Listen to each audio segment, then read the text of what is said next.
Hey everyone, this is Tim from Your Six Gaming. Today in this video, I'm going to show you how to fix if you can't get 120 hertz.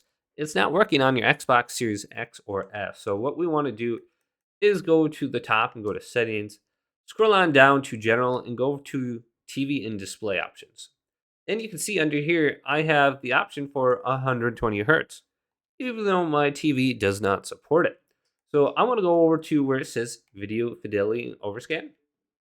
Go to the overrides and go to HDMI. Now you might have to check mark right here. And when you do this, you can back out now. And it's going to be in like 720p. So you're going to want to like change the resolution.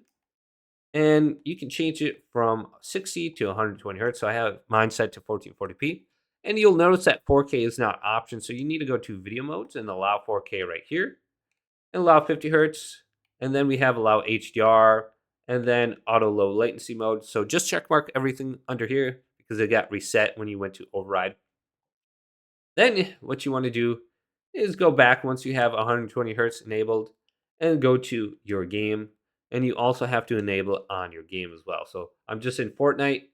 Usually it's located under the graphics, videos, or display options on your PlayStation or Xbox. So just go ahead and look through here. And you have to enable it, restart the app, and you should be good to go. So I'm just going to save it. And if you have like an LG TV, if you press the settings, you should be able to see it says 120 hertz now.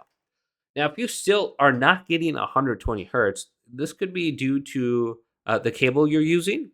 You have to use a new cable. If you're trying to use something from like the Xbox 360 or the PlayStation 3 kind of era, you need something from within probably the last like 4 or 5 years, a new HDMI cable that allows for 4K at 120 hertz pass through, or just get 120 hertz.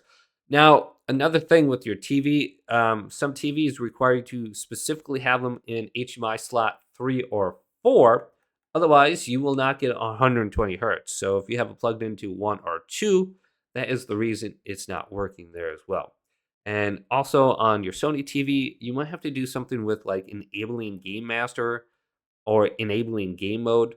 And you specifically have to go to like the HMI in the settings and enable it for 3 and 4. So just look through your TV settings, plug it in the correct HMI slot, and get a good cable. So hopefully this video did indeed help you out. If it did, leave it a big thumbs up. And subscribe to my channel down below for more technical videos coming up next on Your Six Studios.